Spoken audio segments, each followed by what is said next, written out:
Some people will go as far and tell you that they're actually good enough to do some dangerous drill, to do something that's close to being life-threatening, that they're a trained professional.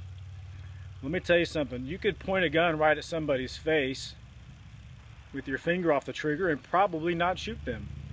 There's probably a very high probability that you wouldn't shoot them. But we don't do that.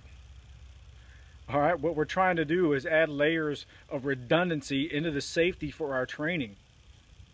I could point a gun at my leg all day long with a finger on the trigger and probably not shoot myself. But as humans, we're fallible. We make mistakes. It happens all the time. Anybody that's ever shot themselves says, I thought the gun was unloaded. They made a mistake. So every time you push the envelope, you're running around with your finger on the trigger, you're pointing the gun at somebody when you shouldn't. You are walking up to the edge of a cliff. Can you stand on the edge of a cliff for a long time and not fall off? Probably. But if I want to make myself as safe as possible,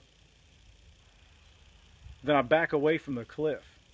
I don't stand right on the edge, and that's what you're doing if you're running around with your finger on the trigger, you're pointing your gun at somebody, you are walking right on the edge of the cliff, and you are very short distance away from injuring or killing somebody.